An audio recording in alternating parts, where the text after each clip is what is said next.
We are rolling. Hey everybody, welcome to another episode of the Creative Businessmen. Today we have a special episode for you guys. Today we have Carole and Howard Baskin in the studio with us. Hey, all you cool cats and kittens. Thanks for coming and joining us today for the podcast. And it's a pleasure to have you here. We also have Shazir with us. He's a good friend of ours. He's the owner of Shizzy's Wildcat Rescue. And he's the reason we're here. Yeah, that's right. Yeah, appreciate you guys having us back. Yeah, absolutely. Our pleasure. If you guys would want to just say a little about yourselves and maybe what you're working on right now, we'll go from there. You want to start? Well, I don't have a name. I'm just known as Carole's husband. But I'm Howard Baskin, and Carole and I operate Big Cat Rescue. She had started it well before, and I joined her about 18 years ago running it. And I had come from a business background before that. Cool. He's so modest. He's in Harvard MBA. He has taken us from losing hundreds of thousands of dollars every year at the sanctuary to being one of the most financially successful sanctuaries, and maybe even more importantly, one of the most influential as far as getting the laws changed to protect these cats. He's the driver behind all of that. He was the driver behind putting Joe Exotic in jail, and yet I get all the credit. So it just pains me that everywhere I go, people are like, "Oh my God, you're so amazing!" And it's like, no, it's this guy over here, this guy Howard. It's incredible. What was your business background in? I was a banker for 10 years with Citicorp, or then called Citicorp, and then for the next decade, I went into small companies where an entrepreneur had started it. And typically they were marketing-oriented people, salesmen. And if it got going, then the operations and finance would be a mess. And so, basically I tried to go in and clean up the mess and position them to go forward. Okay. So he was perfectly positioned for somebody like me who's like this big visionary picture, and I'm going to go do all this amazing stuff, and I'm going to change the world, and all of this stuff behind me is just like this chaos. It's like crumbling around my feet. But he comes in and just cleans it all up and gets us a steady income. And wow. Yeah, the sanctuary was very much like these small businesses. When I got there, Carole's father used to do all of the maintenance around in the cage building. And the gift shop was this tiny, like 12 by 12 room in a mobile home. And there was a counter there, and there was a toolbox chained to the counter in cage wire with a lock and a slot. And I thought, man, he must have some expensive tools. He chains them to the counter. Turned out that was the accounting system. Oh, wow. If anybody came to do a tour, which very few people did, or anybody made a donation in person, it went into the box. At the end of the night, her father took the box to her mother. She took what was in it to the bank, and that was the accounting system.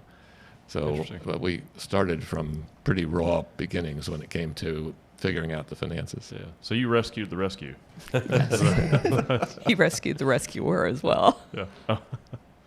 So what did you do before you got into helping big cats?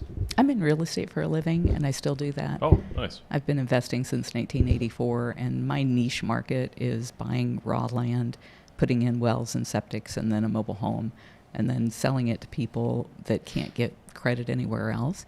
If they make 12 payments to me on time, then I deed it over to them and I hold the mortgage. So it gives people a chance to rebuild themselves, and hopefully they'll take better care of the property. That doesn't always work. I know you guys know about real estate. Right, yeah. That's not always the case. And especially this last year when people didn't have to make their payments. I just met with my operations manager that handles that part of the work, and I was expecting probably everybody wouldn't have made their payments last year, but there's only maybe 4 or 5, so it was not as bad as I thought it would be. Yeah. And now that you broadcast this and she says that, they'll all stop. Well, they only have till the end of the month. Yeah. So. Well, I think part of that, though, you've given them an opportunity where they have a carrot, right? So you've got 2 ways to motivate people. The stick and the carrot, and I think you went with the carrot. So, I mean, it's in their best interest to successfully abide by those terms, because at some point, you're given an opportunity that many wouldn't. Right. So, I mean, on some level, and I don't mean this to be mean, but I've been through it myself, where I got to a point where I was credit challenged, and, there were things that led to that, but I kind of deserved those limited options. And I wouldn't have had something like that. It would have been nice to do is you give somebody a path forward so that, hey, I've made mistakes. The 12 months of payments is a sign of good faith and you deed it to them. It proves that they're willing to do what it takes to be creditworthy again. So I think that's cool. And sometimes it's things beyond their control, like they have an illness in the family that just devastates them, and what are they going to do? Right. Yeah. That makes a lot of sense. Or a global pandemic. That too. Yeah. We got really lucky with most of our properties. I don't think we had one vacancy or one person that didn't pay. And we've got some people that we do business with or we consult for that are very large property owners. Obviously, they had different stories, but there's a few apartment complexes that 70% of the people weren't paying rent, but all the trash cans were filled with like big TV boxes and PlayStation boxes, Xboxes. Wow. So a lot of the tenants were spending money, but they just weren't paying their rent. So, and yet they were paying their rent to you, the property owners were? Oh no, these are our properties. We didn't experience this, Right. but these are other groups that we work with that have big. They've got thousands of tenants, so much larger than we are. Ours are much smaller, a lot more single family homes, definitely condos, things like that, but much smaller operation. I think that probably is why we're a little bit more insulated. Yeah. Wow. So, yeah. And the landlords were still required to pay their mortgages. And their taxes. Yep. Yes, and, yeah. I hate that time of year. So- Oh my gosh, I hate November worse than Oh, it's any the month worst. in the Yeah. year, except for the fact that we met in November and got married in November. But that's tax season for me. And oh man, Yeah, it's tough. So what got you into big cat rescues or rescuing animals? when I was 17, I've been on the road on my own since I was 15.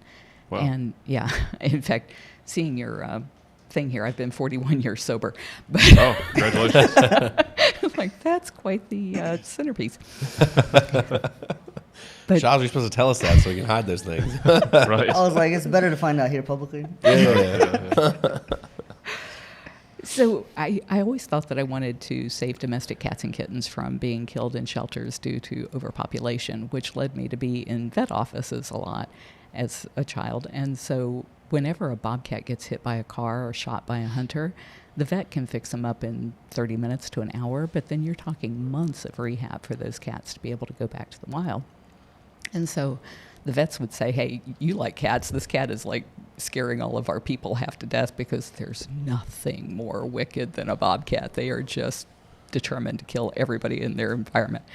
And so I would take them home, get them fixed up, and then release them back to the wild. And I had done that from the time that I was 17. Wow. And I built the real estate business starting in 84 until I got married in 91. And then in 92, we ended up at a exotic animal auction where we were buying llamas because we had big tracts of land and we would turn llamas loose on the property because you could pretty much just put a rope around the property and the llamas will stay in, whereas like nothing else is going to do that. Right. And they clear about eye level.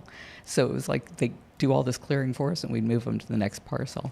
And so when we got to this auction, this guy came in and he had this 6-month-old bobcat that was just terrified. He was like latched into the guy's neck. And it's an animal auction, so there's people screaming and bidding and all of the noise and chaos of these other animals that are scared to death. And the guy next to me starts bidding on this bobcat. And so I leaned over and I said, when that cat grows up, she is going to tear your face off. And he said, I'm a taxidermist. I'm just going to club her in the head in the parking lot, make a den decoration out of her. So I burst into tears. My husband started bidding, and he probably paid more for that bobcat than anybody has ever paid for a bobcat in the history of bobcats. But she was not going to get clubbed in the head. And Yeah. so we brought her home, but she had been declawed, so she couldn't be released. Plus, cats who are born in captivity are not legal to release. And so she was as wretched a pet as you might imagine. And she would attack my husband and my daughter. She was beating the snot out of our German Shepherd. And so my husband started calling around and saying, you know, is there anybody who could sell me a bobcat to raise with her so she's got somebody of her own kind? And a guy said, excuse me, I hate to do that right into the microphone. That's fine. A guy said he would sell us a bobcat for her to be raised with, but we had to come there in person. So we drive up to Minnesota in a van with my daughter, who was 12 at the time, and a little friend of hers from school. And we get there, and it turns out to be a fur farm. And there's no sign out front that says fur farm. You just see this big metal shed, and we go inside, and the flies in there were so thick. We had to put handkerchiefs over our faces because you didn't want to breathe them into your nose or your mouth. Wow. And there were just cage after cage after cage of all of these bobcats and Canada lynx and Siberian lynx, and this guy's pulling out kittens and showing us kittens. And I'm looking around the room, and in the corner, I see there's a whole pile of dead cats, and they've only taken this little piece of belly fur because that's the piece they use for coats. It's a white fur with spots. The rest of their coat is kind of like brown on brown. And I asked the guy, was there this big of a market for these as pets? Because every bobcat I'd ever met was just evil. And he said, oh, no, whatever we don't sell as pets, we'll slaughter next year for their fur. And that by that time, what I was seeing in the corner over there finally hit home, and I just burst into tears. And my husband said, how much for every cat here? And we came home with 56 bobcats and lynx. Wow. So people, then started calling, hey, would you take my lion? Would you take my tiger? And I'm like, what are you doing with lions and tigers in your backyard? Crazy. And so we had to learn the hard way how to take care of these animals and cage them properly and feed them properly. And that started in 92. That's a brave endeavor, too. I mean, It's a stupid endeavor. well, someone has to do it, though, right? Endeavor. She's talking to me. Yeah, I was going to say, I felt like we got those warnings last night. Like Right, they tried to warn you, it didn't work. Oh, they tried to warn me in every possible way. Undiscourageable. Yeah. But that's the people that should do it, though, right? And the people that are determined to make a difference. The crazy people, yeah. Yeah. People that care That's us. that much. All of us. Yeah. That's incredible. So, was your how did you grow the facility or grow the business, the charity? So when we brought all of the first year, those were all kittens that we brought home. Also, feeding that many animals, cats. I mean, they eat a lot of food, correct? They do. Yeah. When we brought that first group of 56 in, they were all kittens because we didn't have cages already built for the adults. The next year we went back and got the 28 adults and other kittens that they had had. And so the next year we brought in 22 more. But those kittens had to be fed every 4 hours around the clock, just like their mothers would do. And so we brought in all of the people who worked on our real estate business would sit around in a big circle on the floor in my house. I'm allergic to cats and I'm allergic to dust. So my floors are all tile. I didn't have any curtains. I have hardly any fabrics in the rooms at all. And it turned out to be good because my house became a cage full of cats. And I actually had to build a cage around my desk so that I could work the real estate business from my home without the cats peeing on the fax machine and on the phone and everything else. Yeah, Howie keeps saying he's so glad he was not here for all of that. But they do eat a lot. And by the time you're talking lions and tigers, these are cats who can eat. I mean, just the food and vet care alone for a single tiger or lion is $10,000 per year. That's why people are not equipped to keep these animals as pets. And so raising all of that money wasn't a problem at first because we had our real estate business and it was doing great and we could fund it ourselves. The IRS told us we couldn't call it a hobby anymore. We had to call it a business if we were going to deduct all of these hundreds of thousands of dollars that we were spending on these animals. And so we became a nonprofit in 1995. And then I lost my husband in 1997. And then my entire real estate business was seized for the next 5 years by the courts, and a conservatorship was put in place. So they said I could only take out $125,000. Later, I got it bumped up to $150,000 a year from the money that I had been earning and building all of these years. And we were at that time spending over $360,000 a year on the cats. So there was nowhere for me to get that extra money other than going to the public. And so I had to learn how to do fundraising. And I was going to say galas, but galas came later when Howard came along. What we had were like a barbecue in the parking lot. But we had to learn how to solicit funds from people. And I'm a really proud person, and I've worked hard since I was a child. And for me to go and ask people to help me was really hard. And I think it's probably the hardest thing that you'll deal with. Oh, it is by far the hardest thing. And it's the one thing that I had to understand that everyone, once I got my first contribution and I saw how happy the person got that gave the money, I was like, oh my God, this is not just about animal welfare. This is about, this organization is going to impact people in a positive way too. And it made it a lot easier. So. Yeah. And also with what you guys do, and most people don't know that. We didn't know this until we spoke with Shazir, but most of the sanctuaries they're not like zoos where you go and you can view the animals and do a tour and stuff. I mean, it's more it's all based around the animals, not around guests or people. So it's not like you have a big draw for people to come and bring their kids, and like a zoo. It's a facility designed just to help these animals. So I'm sure that makes it harder to get people to donate, and because they're donating to something they can't really see. Well, Right. we do tours. The difference is at most zoos, people are constantly coming and going, Right. And there's often other kinds of entertainment activities and Ferris wheels and things or whatever. Yeah. Our tours are small groups of no more than 20, and they're at specific times, and so the cats only see visitors literally a few minutes a day. Right. So it's most of the time they're not surrounded by people. Yeah. And for many of them, people coming by on a limited basis is a form of what we call enrichment. Okay. If we detect that a cat does not like seeing people, they're not on the tour path. Right. There's a private area for those.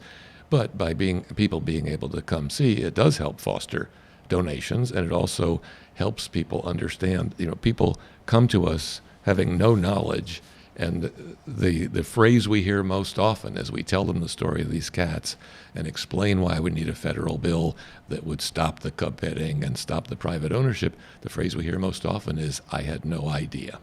Yeah. Well, I guess my point was you can have small groups come through, but you can't have hundreds of people a day that actually see Or what you guys thousands. do. Or thousands. Yeah. And in our case, we build the cages in such a way that if the cat doesn't want to see the public, they can go wandering way back in the back that's good. 40 of their enclosure, and nobody can see them. So you Yeah. can walk through, especially at like our tours are like right in the middle of the day when it's 80, 90 degrees out there. And all of the cats are in the coolest, furthest from the tour path place you can imagine to be. And you can walk through for an hour and a half and maybe see out of the 50 cats we have, you might see 2.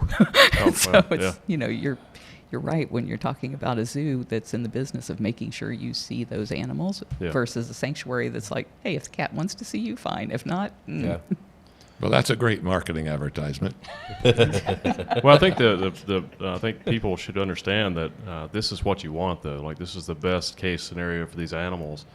You don't want to be exploiting the animals. You're actually helping the animals, and Yeah. that's what's good about it. I think that's the But beauty. it does not compare. The best we can do is nowhere near what life is like for them in the wild. Right. And that's where we belong. Sure. Yeah. Well, So I was gonna say real quick. You were talking about the feeling that the person gave when they donated that money. So when we first talked about this, I figured out that I selfishly give to others because it makes me feel good, and like I really feel that way. Like when I help people, we do, whether it's buying guitars for kids or the drum sets or donating and in any way, right, or feeding the homeless, whatever your passion is, like it makes you feel good inside, right? So like for me, it's like it's completely selfish, not selfless, right? And we talked about this yesterday about why not be selfish for. I'm selfish for me, right? I'm selfish for those I care about. Selfish for my mother, my father, my brothers, right? All of us are selfish in some level. The level of selfishness usually encompasses those we care about most, right? We're selfish for them. So like really what we're talking about is be selfish for more than just yourself, right? Be selfish for these animals. Be selfish for, why not be selfish for everybody, right? Right. And so it starts to put you in this different mindset of what is giving, right? So there's this, I feel like you guys are educating people. So there's this experience, you come and you can do a tour, but really what you're doing different than I think a traditional zoo would do is I think there's an education piece and less of this for show entertainment piece.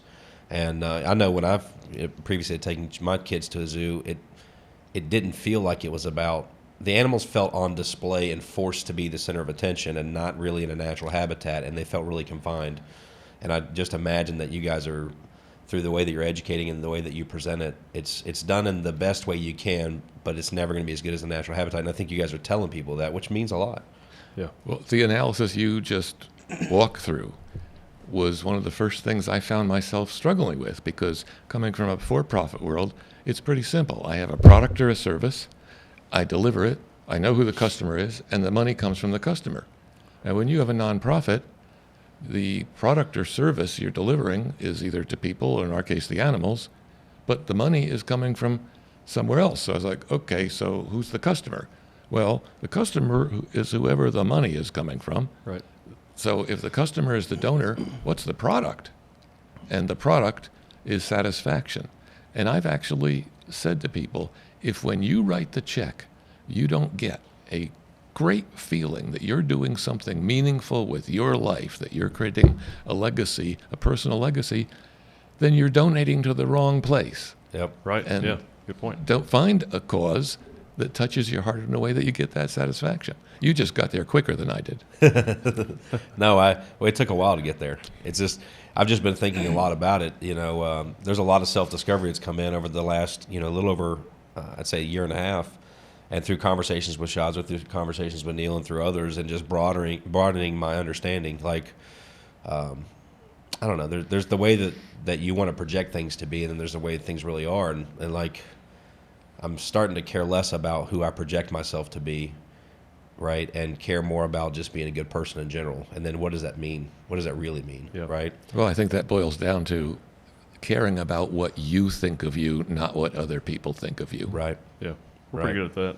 Yeah. So, and so that's this thing. And then, if you care about life, if you value life, like if I care about my children, right? I care about my surroundings. Why is it limited to that? All I have to do is be introduced to you guys, and now I care about you. All I have to do is be introduced to these animals, right? In some introduction, I just need to know about it. You need knowledge of it, which is what you guys are doing.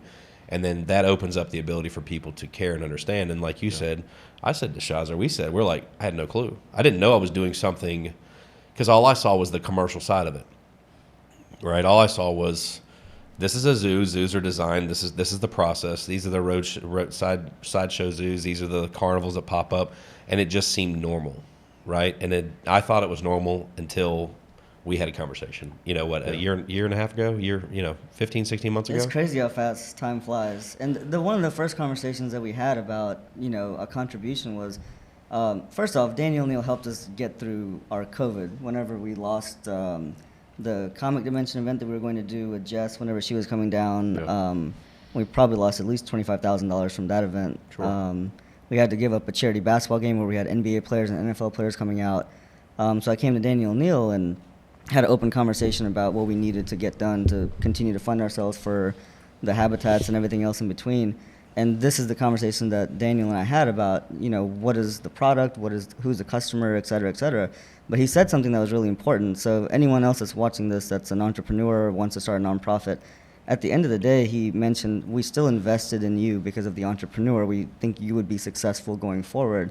And that's something that Carole told me ahead of time. If people don't, because I would go to her timid all the time and say, I want to do this. And she was like, well, you don't believe in yourself yet. And other people aren't going to believe in you yet either. So That's true. That's right. Yeah, so that was a really cool moment where it kind of came back full circle to like one of the first conversations we ever had.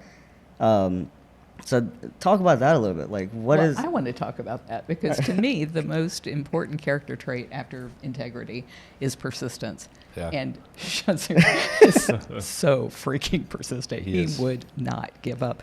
I kept telling him, you don't want to do this. This is crazy. This is expensive. This is it's going to ruin your life. You do not want to be opening a big cat sanctuary. And he just kept at it. And he did it in a smart way.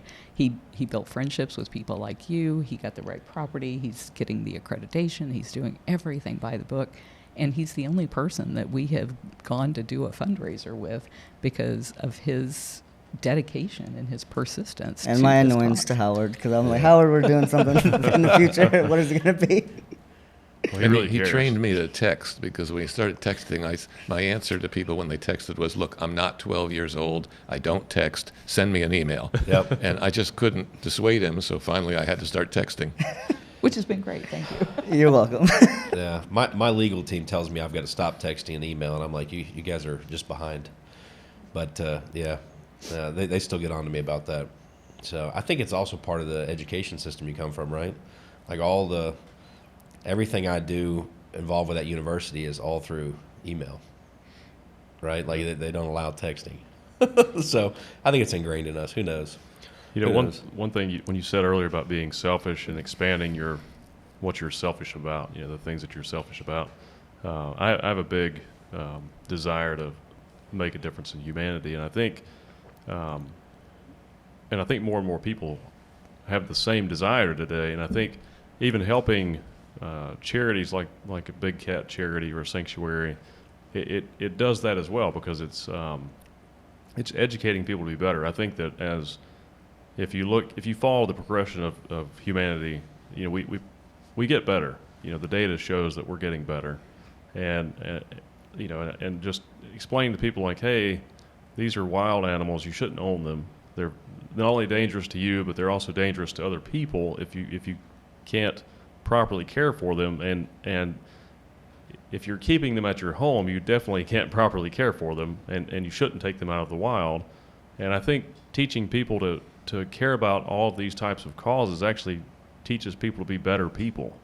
So we're, helping a charity like this, you may think, well, I'd rather, help people or help the homeless or children or whatever, but you are, at the same time, you're helping all of these causes.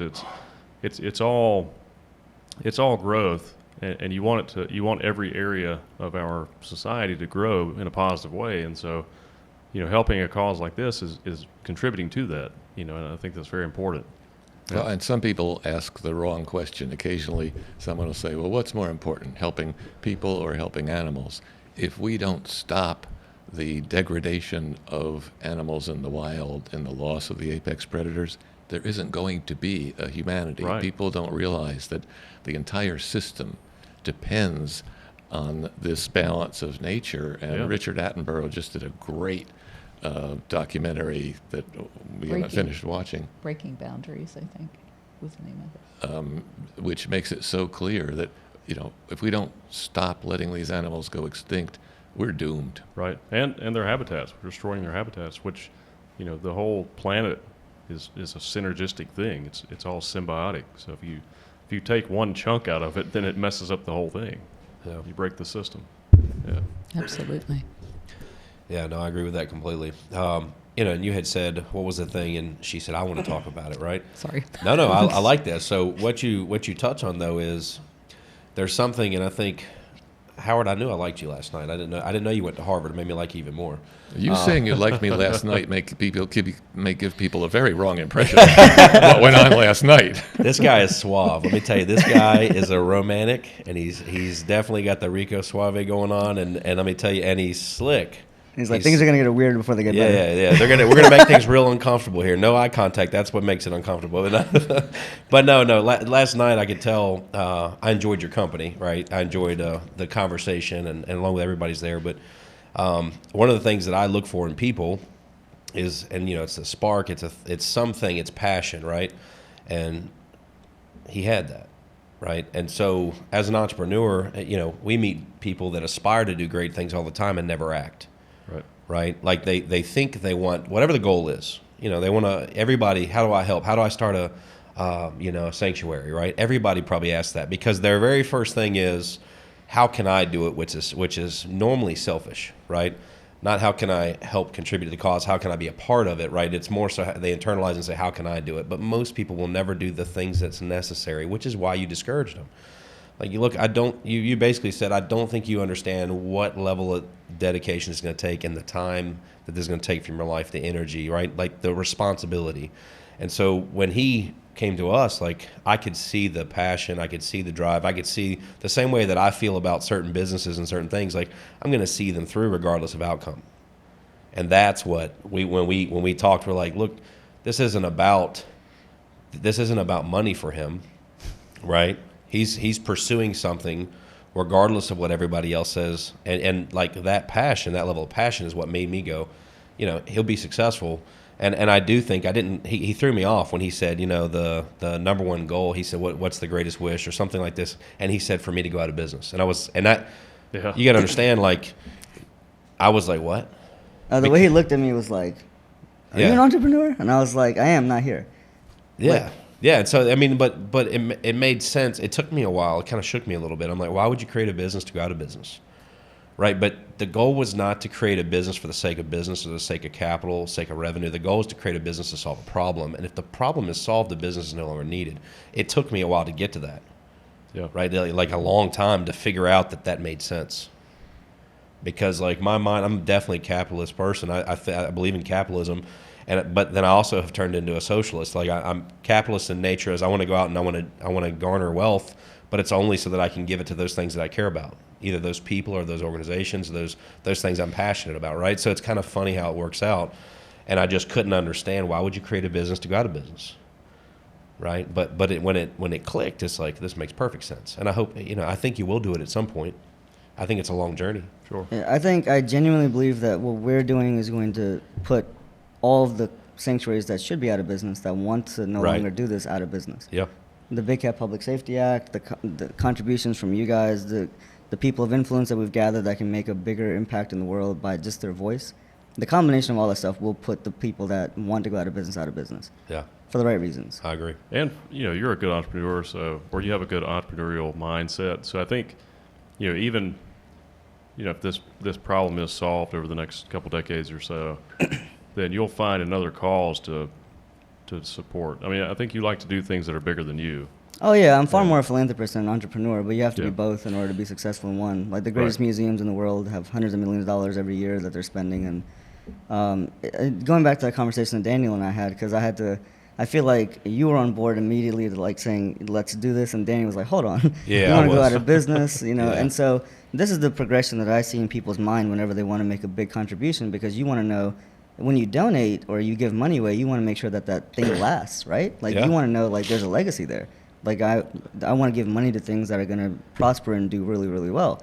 But then when you sit down and you actually think about it, if we continue, then we'll be doing you a disservice for the money that you just gave. Well, the only way to take your money and change the world is for us to actually go out of business. Yeah.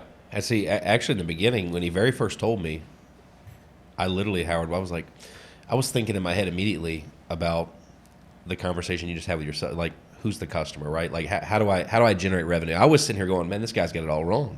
I need to teach him the ways of how to make, and then, but it dawned on me. I'm like, wait a second. I'm thinking about the goal of the company is completely different than anything I've ever done. So that was the curveball, right? Like the goal is to go out of business.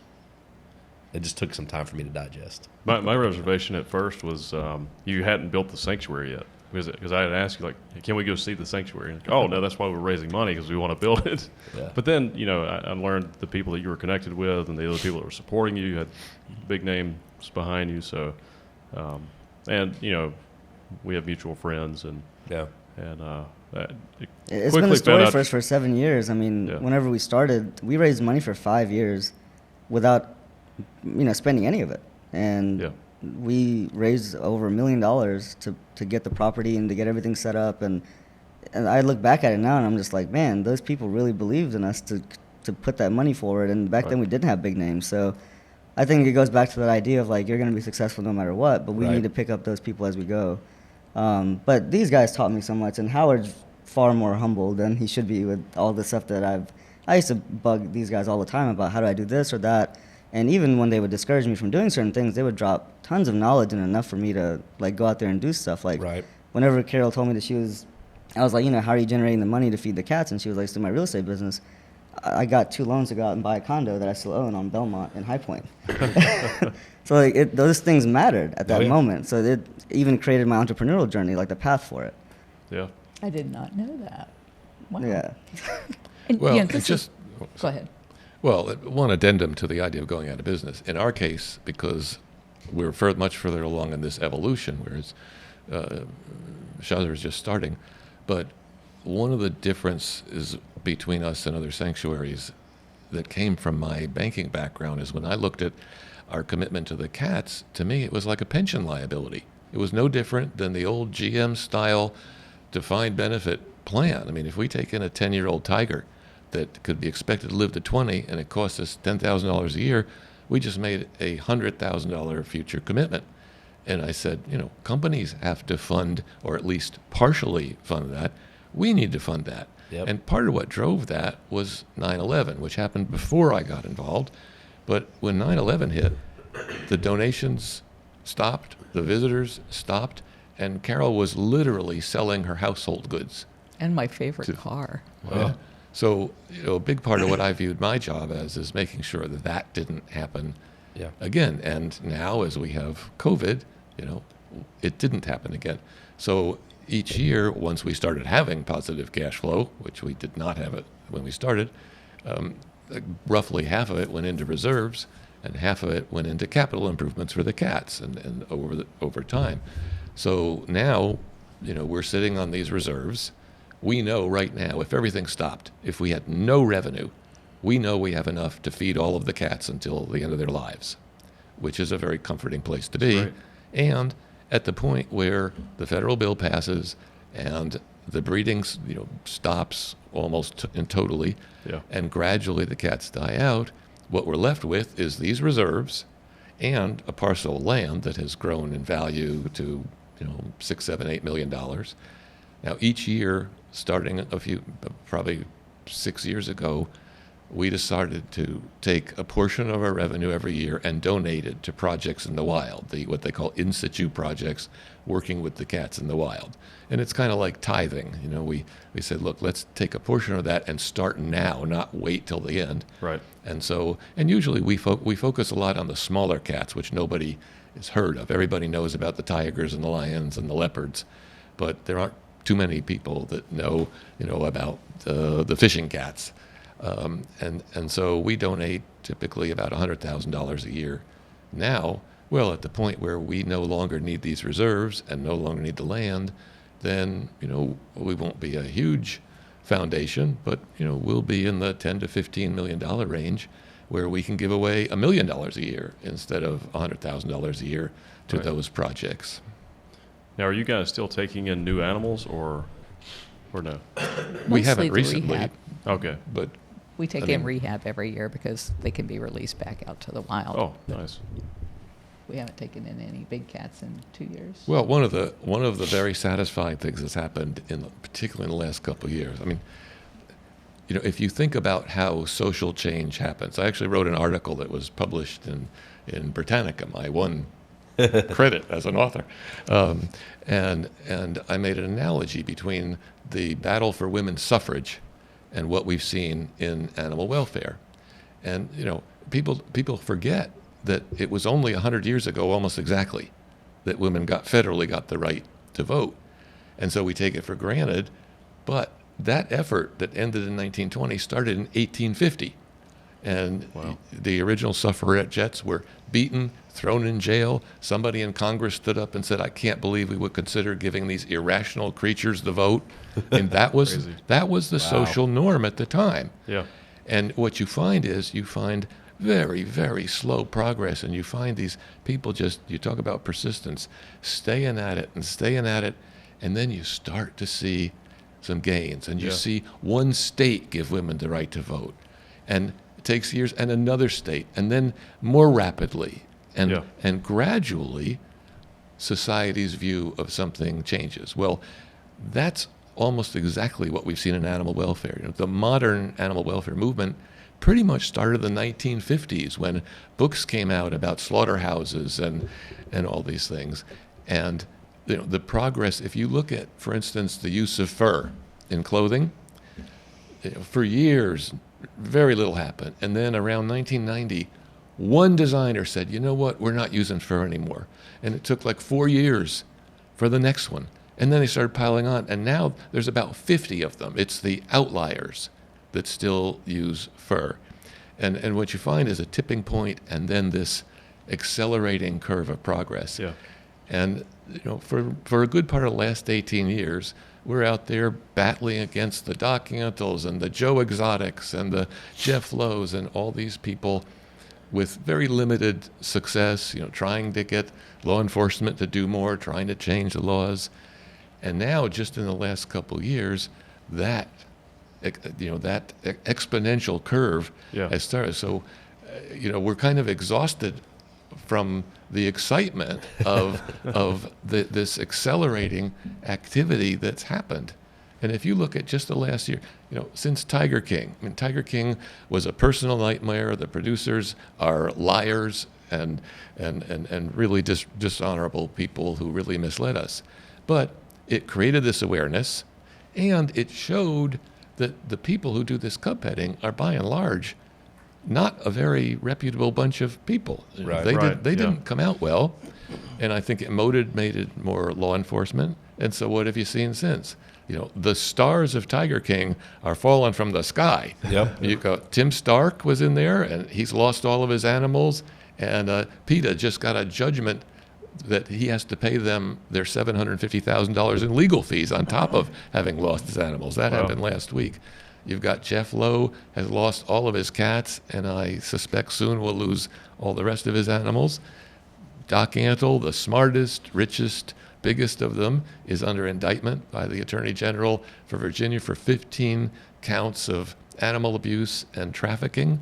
So, all of these things are happening at the same time when the federal bill that Shazir mentioned, the Big Cat Public Safety Act, which would stop the cub petting and would phase out private individuals who don't have a USDA exhibitor's license owning it, it is going gangbusters in Congress right now. So, it's just a very exciting time with all of this falling into place. Yeah, it's exciting you talk about the exponential growth or exponential changes, because we talk about the exponential growth of technology on the show a lot, and technology is everything, right? And it's nice to see that not only is the technology exponentially growing, but also our behaviors as a society. So, Well, that's an opening right there for Carole to tell you about what she envisions the future zoo to look like because of technology. Okay. Yeah, How's that for a segue? I love it. There you go. Well, thank you. And Howard caught it too, like boom. That's my girl. So you guys were talking earlier about saving habitat, and we have to have a reason for people to want to save habitat. So imagine this. You've been working hard all day. You are absolutely exhausted. You come home. There's nothing on TV. There's nothing on the streaming channels that isn't going to turn your brain to mush. So you pick up your headset and you put it on, and you pick from a grid, I want to go to the Himalayas today. And you click there and you see another array of cameras, and there's hot spots on the cameras that tell you where there's been some action. And you're like, camera 47, there was something happening over there. Let me click to that. So you take your joystick, you go to camera 47. Camera 47 is in the wild with snow leopards in the Himalayas. And there's a mother grooming her cubs and taking care of her cubs right there in front of this 360 camera that is streaming to the internet live 24/7 that anybody can access if they have a token. They get that token as an NFT, and they buy the right to see that camera. You could buy the rights to see a group of cameras. Zoos could buy the rights to see all of the cameras all around the world in all of these places where these big cats live. You can't have a habitat without the big cats existing, because once the top level predators are gone, the entire ecosystem falls apart. So that means all the money from those tokens that are being sold goes to that local economy. They protect the cameras. They make sure those cameras continue to keep streaming. They make sure that nobody's going in there and poaching those cats or killing the animals that they need to survive on. They get so much money from that, they don't have to cut down trees and burn them to have heat in their little huts. They're going to be living like everybody else in the world, because they are providing something nobody can get anywhere, because you can't see these cats in cages. You can only see them in the wild where they belong.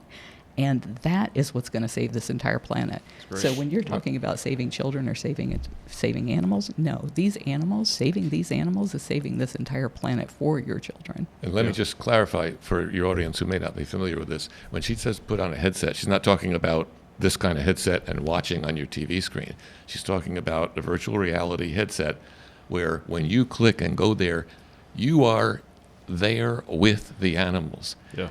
We've been making this kind of video just using the cats at the sanctuary. And I want to tell you, if I put that headset on you and start to play, and that tiger's face is right here chomping on that bone, and you're like right there with the crunching, nobody watches that without going, whoa. Oh yeah, we're both big fans of VR. So, Oh, yeah. Yeah, I just don't know how much of your audience, when she says put Yeah. on a headset, Yeah. is visioning watching a screen. So everyone go buy an Oculus Quest 2 Yep.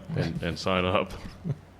And then for the zoos, the way they remake themselves, they already have all of the infrastructure. They have the buildings. All they have to do is empty the cages of cats, send them to Shazir. He'll take care of them. And then you go in and for $10 you're using their headset, because not everybody can afford a $500 headset. Yeah. So you go to the zoo for the day, you pay your $10, your kids all get to put on a headset, and they can go anywhere in the world and they can learn about these animals in real time and see them for who they are and the important role that they serve in our entire lives. So I think it's a great way for zoos to remake themselves. Well, in a physical location like that, you can be moving around through environments. We went to one that was set up in Orlando where we put on this jacket and this helmet, and it was a Star Wars thing where we had to go through. I want to tell you, this thing was so real. There was a point where we were supposed to walk across like an 18-inch plank over molten lava, and if you stand at the edge of a building, even though nothing is close, you get like, they had a guy following us to make sure nobody fell. I started to fall over. It was so real. You were going to fall right into that lava. And then later, they took us behind the scenes and showed us it was just a room like this with the kind of partitions you would have in an office. There was nothing there. It was all created by all this electronics around us. And that haptic vest, we were being shot. You could feel getting shot, and they had the big heaters on with the lava, so you were like sweating bullets. It was so real. Very submersive. It also revealed Carole's character. Because we went into a place and they said, okay, take a gun. Carole took 2 of these AK-47. And then there's a place where we get into a room and we're supposed to be, like, it would go green, red, and you were supposed to replicate that. And we were screwing it up, and Carole just shot the thing. And they have a voice saying, okay, well, I guess they're going to know you're coming, but that'll get you in. That's funny. The VR, just the headset with, what you're talking about, seeing the habitats, would be a great technology to get into the schools for children. Yeah. We actually have done that. So we spent $40,000 right before COVID hit because we had no idea COVID was coming. And we can't afford to do this now, but we built a game for the Quests and for any other headset through Steam. And so once we've had that built, we wanted to make sure we could get it out to schools. So I worked with Victory XR, and they are the ones that provide it to the schools, and they do that for free. We're not charging them anything. They may charge something. But this way, everywhere that you have schools or people that are homeschoolers that subscribe to their service, you're able to play our VR game. And our VR game was set up as a way of making people care about protecting big cats. So it's all CGI. But when you come into the game, you're told that there's a tiger that's been snared by poachers, and you have to find her and help her, and then you have to find her and help her, and you have to follow all these clues, and you have to go through everything our vet would go through to make sure she's okay to release back to the wild, and then you're the person who cuts that snare off and sends her back to the wild. That's going to make people care about protecting these cats, not seeing one languishing in a cage. Yeah. But I think it would be cool also if they could see a program where the kids could actually go see the cats in the wild too. Oh, absolutely. Like what you're talking about with NFTs. Yeah. There's one parallel that I want to connect everything to. So it's the difference between like South Africa to India, like places like Ranthambore, Bandhavgarh, Pinch, Tadoba areas that make millions of dollars off of tourism because of technology that's around. For example, National Geographic goes and makes a video about Matchley, for example. Throughout the course of her life, she raises more than $10 million for Ranthambore in that area in India, right? But in South Africa, there's not those big films being made, and instead the government is saying that we want to do trophy hunting and can hunting and all these other types of things to generate money from the animals. So the combination the thing that I'm thinking about in my mind is the technology plus the animal welfare through tourism can generate a lot of funding to take care of the local areas if they choose to. That's a bigger connection I think that you're making in your mind too, right? Yeah. Sure, yeah. Well, I think we worry about too, so like if you're a pro zoo, maybe people are going to ask the question, well, you're going to put a lot of zoos out of business, right? But I think this is like Bed Bath & Beyond. They're closing so many of their physical locations, right? And so they're one of the main commercial tenants that's going through this restructuring because we don't need as many retail shops as we have today. So you're going to have all this square footage is going to have to be repurposed. And for that to happen, the cap rates are going to have to go up to incentivize buyers. The rate that I'm going to have to pay less for the property to water it down. I got to pay less for the property, which means the price is going to drop on these commercial properties so that I'm incentivized to come in and repurpose this property. So the same thing is going to happen to a zoo. They're either going to have to figure out how to repurpose that land themselves, or there's going to be a bottoming out that takes place, and then someone else is going to come in and do exactly what you just said. So, I mean, I can envision a way that that land can be repurposed. Maybe it's turned back into a natural habitat again. Maybe it's some version of, you've got like amphitheaters, like outdoor theaters where you're coming in, you're having this interactive experience. And maybe there's the rides and things that are at carnivals are not necessarily a problem. It's the animals, right? So maybe you've got this VR set and this immersive experience, and kind of like the Star Wars thing going on where, this is technology today. Imagine 5 years from now. So like this experience can really expand, right? And maybe because you're basically having the feeling that you're in these places. Mm-hmm. So so maybe the way that we see a zoo today is maybe we look back on that 5 years from now and feel like that's really barbaric. And I think that this could contribute to that. So yeah, and I could see a scenario where you have all your haptic equipment, you have your gloves and your vest and all this stuff and your gear on, and you could walk through a habitat in VR, and you could have the sense of smells that you would have in that habitat. You could touch the animals. Obviously they would be fake animals, but it would be real in your headset. It would be real to you. And some of those gloves, you can actually feel the course of fur. So it's incredible. Yeah. So I think that would be.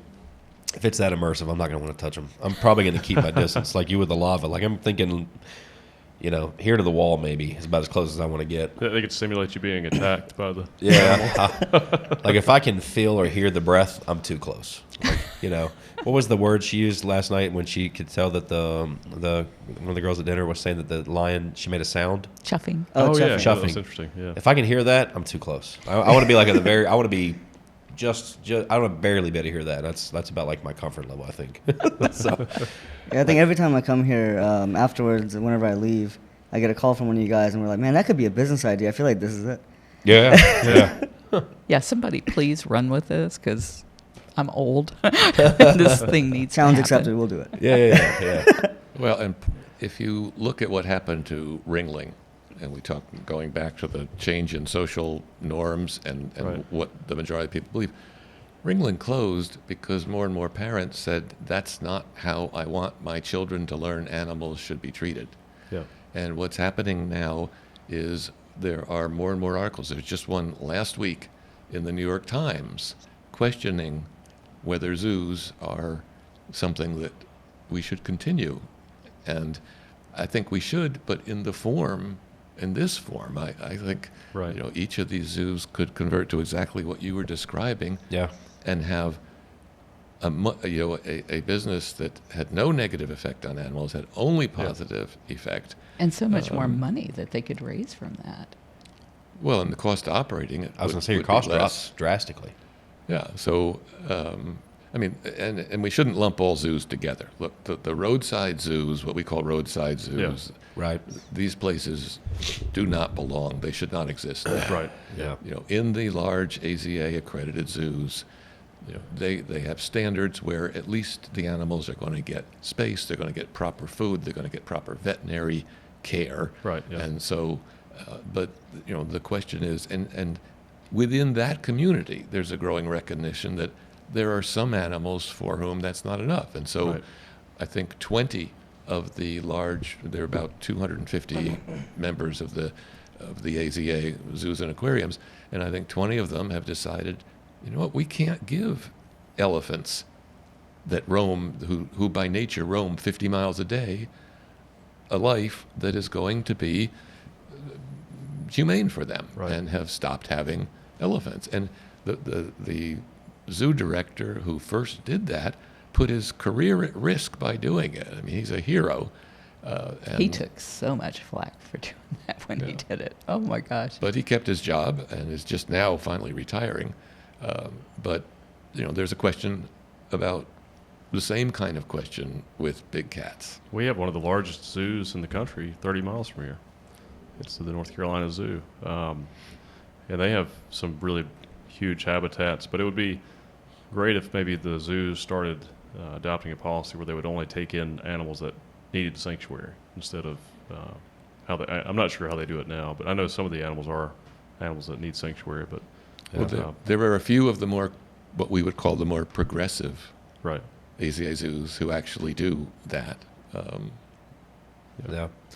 I wonder if, like, where you're projecting out, this lion's going to live 20 years, the lion's 2 years old, I've got 18 years, etc. I wonder if they could do the same thing for the zoos. In theory, should have a shelf life because they should be able to tell based on their current residents. And these, let's say that they're not able to be released back out to the wild. So then as they age out, those zoos should go away. And so you can literally create timelines once you start to solve all these underlying issues. And like you said, we've got this exponential change taking place. Where we're at in that point, I don't know, right? But I feel like we're deep into it, and it's about to snowball. And you've got these bills that are about to pass. You get a lot of support. So like you're on that point where it's starting to snowball, and then maybe a few years from now, you're having conversations about. I think because of taking time for these zoos to age out, you're going to have a whole lot of time for these zoos to start to restructure, right? And maybe I don't know enough about it, but our zoos, are they all like charitable, nonprofit, or are they not the roadside zoos, but like the traditional state-ran zoos? I mean, in theory, we shouldn't be worried about those going out of business, right? Well, they tend to be nonprofit or associated with some governmental organization, a city or a county or a state. But I don't think they're going to go out of business. I think they'll catch on. They'll restructure. That they'll either be disintermediated. Someone else will come and create these VR experiences that will reduce their attendance to a point where they become a ringling. Or they will say, wait a minute, we've got a great piece of infrastructure here and an image, from our years as a zoo. We should be the ones who do that. So, if you talk to the people who run zoos and say, why are you here? They'll say, we're here to conserve these animals for future generations. Well, the best way they could do that is through what we just talked about. Actually making sure that money that they're paying for those subscriptions is going back into those local economies where those cats live. Then they are actually living up to what they have said they have been doing for the last 200 years and not doing. So just for full disclosure on if your audience isn't aware of what zoos do, they have a catalog, AZA accredited zoos, and there's two things. One's called a SSP, a species survival plan, and one's called a PMP, a population management plan. So they have a catalog of animals that they will ship out from Europe to the United States, and they'll breed them and say this is for genetic diversity. Whether it is or not is up for debate because they don't actually release those animals successfully. From what I know, it's never been done. It's never been done with a big cat. But, you couldn't. But they say that that's what they're there for. But if it hasn't successfully been done, then it's up for debate. So that is going on right now, and do I think currently that serves a purpose in society for the brief moment until we get a better idea for something like the virtual reality to actually protect habitat? Yeah, a genetic bank makes sense, but there's no real way to get them out into the wild. That's where the caveat is. That's where the disconnect is. So it could be, and this is just speculation, but it could be that that's a good political reason, like this thing that we can say we're doing good, but with an ulterior motive. It could be. Yeah, and it's exactly what Howard said. Like, they're either going to adapt or they're going to go possibly out of business. Like Kodak, for example, biggest camera company on the entire planet, refuses to go digital. And they fall off the face of the earth. Sears and Roebuck. Zoos will be no different if they choose to not adapt. I agree with that. I think also as society progresses, as humanity progresses, and you have less and less third world countries, and those countries start to raise their standards. I think that'll play a big role in this too, because then you'll start to see less destruction of natural habitats, and the stuff that you guys do will be less necessary too, because we'll be less wounded or harmed animals, less illegal trade of animals, stuff like that. So I think the solution is many different things that are happening at once, and hopefully. Since it is exponential, the next 10 years will be more like 100 years, and then the 10 years after that maybe another 200 years. So, the next 2 decades, hopefully we'll see something really incredible. A number of countries that we consider third world countries have already banned zoos. Oh, and wow. It's like they are so far ahead of us. And when you talk to them about why, they'll say, because this is barbaric. What are we doing keeping these magnificent animals in these tiny cages when that doesn't serve any kind of conservation purpose? And I think you said something that made sense, and I hadn't really thought about it, is like, how do zoos get rid of the animals they have? And they could do this simultaneously. They could be saying, okay, we're going to stop breeding, we're going to stop buying, And we're just going to let these animals live out their lives as we start implementing more of these virtual experiences. In zoos, the cats hardly ever live past 10 or 12. In sanctuaries like ours, they'll live till 10 in their late teens and mid-20s. We have a bunch of cats that are like 25. You never see that in a zoo. Right. So you're only talking about a 10-year span for almost all of those big cats to be gone. Which is the blink of an eye. Now, just because I don't have the knowledge, and for people out there that may not know as well, what's an average lifespan in the wild? 10 or 12. It's about the same as zoos. Gotcha. Okay. So you can see the stress levels high in a zoo. It is, and I think that's the main thing. It is the stress, because they're getting food, they're getting vet care, but they're just constantly being exposed to the public. Yeah. And cats are most active at night, and every big zoo locks their cats up at night because stupid people break into zoos at night and get in the cat cages. So they lock them in these little windowless jail cells that are typically anywhere from 15, 16 feet wide to 20 feet long. Wow. And that's where they spend the time of their life that they are the most active, is pacing around in a circle in a concrete box. Wow. Public doesn't know that because every time you're there, they're out in that big, beautiful $1 million enclosure. Yeah, that's horrible. You know, I did a tour of like multiple different zoos initially years ago, like 7-8 years ago. And I was calculating all the amount of money that we'd have to raise to build one habitat. And then I was like, man, they need a concrete slab to sleep in? I didn't know that. That's another $50,000 for this and this. And I'm over here calculating this, and it's like, man, we're never going to raise this much money. Then I visit sanctuaries, and I'm like, man, that cat has a longer lifespan. They get something called enrichment. What is that? You know, like, we're learning about all these things as I'm going through this, and I realize, wow, the zoos are building these things not because the cat needs them, it's because the public needs them. It's an entertainment thing. It's security of their investment in their property, not this is what's beneficial for their livelihood. Yeah.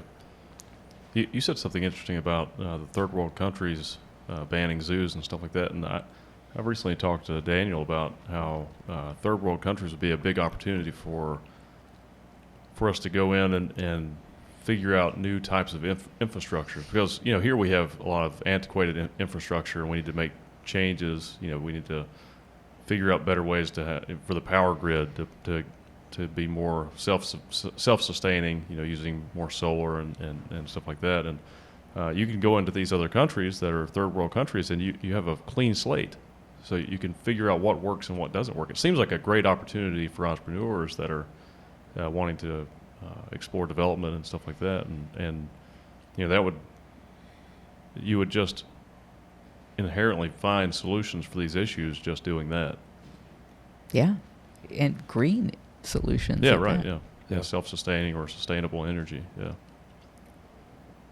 It's like 3 business ideas right there. Yeah, I like it. I like it. There's more than that.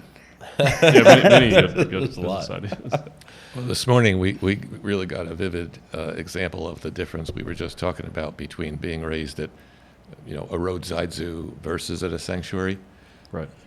Years ago, because part of our plan originally was to have a museum, and so some of the animals we would keep a pelt or keep a skull, and there was one tiger who had a bunch of medical issues and managed to live to 12 despite them. But so we had this tiger's skull, and we've been working with the veterinary department at the University of South Florida, which is a very advanced facility in this regard, to see what could we learn from this. And when we were out at our property, the GW Zoo, and we owned it, we did some digging and dug up a skull. And you can tell approximately the age of the cat because the canine teeth, as the cat ages, there's a outer shell and then there's a softer inside. And as the cat ages, the softer part diminishes. And so if you do a CT scan, you'll see, it goes from this in a young cat, like they had a 3.5-year-old example, down to something like this.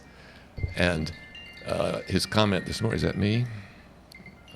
It's me too. It's like spam calls. I don't know what's going on. He said, by the way, what I was amazed at the overall quality of the teeth of the 12-year-old cat from your place compared to the one you sent us from Joe Exotic's roadside zoo, which were in horrible shape at that same approximate age. And of course, he said, well, that's because this particular cat, often they don't come to us till they're 15 years old or 10 years old. She's the only baby tiger that ever came to us. Yeah, she had come a few months old and spent her whole life getting proper food and proper care. So it really was a kind of a striking example of that just happened in the call this morning with the professor there. I felt like a good mom. Yeah, that says a lot. You mentioned the museum. Zoos could turn into museums, animal museums. That would be a perfect, That could transition. be one element. Yeah, one element of it. and you could have the VR stations within the museum. Definitely. I had seen a Holocaust museum, and so what I was envisioning for our cats was the cat version of the Holocaust museum, where it wasn't like a natural history museum, here's a stuffed lion, but like, here's a stuffed lion, and here is all of the wretched things that we did to these animals over the course of our existence, so that we never go back to that again. Interesting, So yeah. that was why we had saved all of these cats. Yeah, take a circus museum that is laudatory toward the circus, which there exists one, and do the opposite. Right. And portray the life show of what these happened animals. behind the scenes. Right. Yeah. Yeah, that would be good.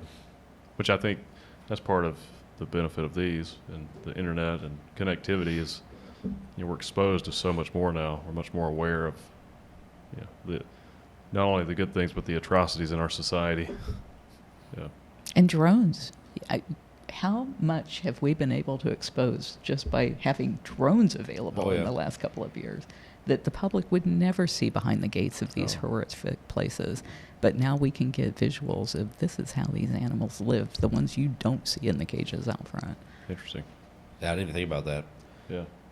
That makes sense. Well, see, I think the advance of technology is going to eliminate a lot of things because of that, because of the transparency it creates.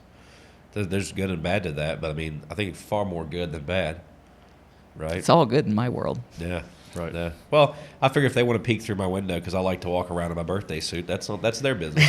But Well, you need to understand, Carol's glass is always full. hey, I like it. Well, we're optimistic too, so that's good. Yeah. I like that. I know you guys are kind of limited on time, so what do you have? Any big projects coming up, or anything you want to plug or talk about before we wrap Well, I this want up? to talk about Shazir here a minute. One of the reasons that we're supporting what he's doing is because even within the sanctuary community, I think most people who start sanctuaries do it because they want to be around those kinds of animals. They don't want the problem to end. And he has gone into it from the very beginning, helping us end the problem. It's not because he wants to have a bunch of tigers in his backyard. It's because he wants to fix this problem that he's involved with us and involved in this scheme. And it just says so much about the kind of person he is and about how you will be successful because you have the right reason behind what you're doing. So thank you for that. Yeah, but it also stems from Carole initially. Whenever I first called her, I was volunteering at a place called Carolina Tiger Rescue.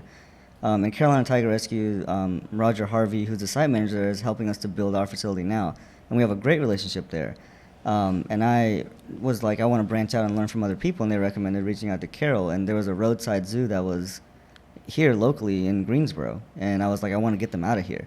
And I was like, I have no idea what to do, but Carole gave me advice. So it's also because of her mentorship from that early stage that was a part of what I wanted to accomplish too. So yeah, give yourself credit too there. Thank you. Also, just so people know, Shazir's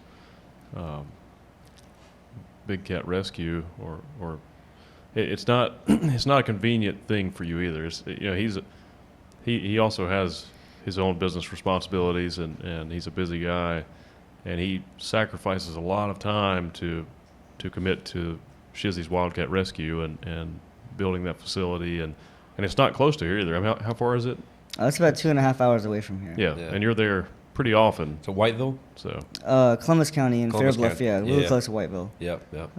So yeah, at least once a week. But now I'm getting to the point where, again, like through the conversations we've had, and I'm learning more about entrepreneurship and delegating properly, letting go of the idea of if I don't do it, it's not going to get done right. So we got some great guys that are contributing, especially, and you'll meet a lot of them at the event tonight too.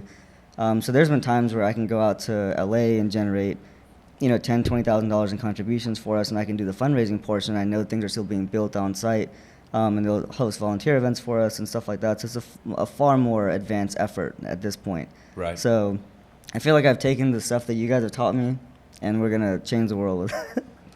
Yeah, Well, and to answer your question about looking forward, if I can, a couple things. yeah, First of all, if this conversation has touched the hearts of any of your viewers, the thing that they can do is go to bigcatact.com. It's bigcatact.com to contact their representatives, their congressmen, their senators to support the Big Cat Public Safety Act. We've had over 30,000 people make these calls and emails, and that's why the bill is doing so well. It's doing Great. better this session than ever before. We're up to something like 187 co-sponsors in the House, and hoping to get a vote. It passed the House in December, but didn't get through the Senate, so you have to start over again. Yeah. So we're hoping for that.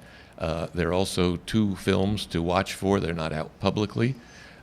One is by Louis Theroux, who is a very well-known British filmmaker, Yeah. who decided after Tiger King, he had done a film in 2011 about owning big dangerous animals in the United States, and had been to Joe Exotic's place, and came away from there by self-admission, like, what did I just experience?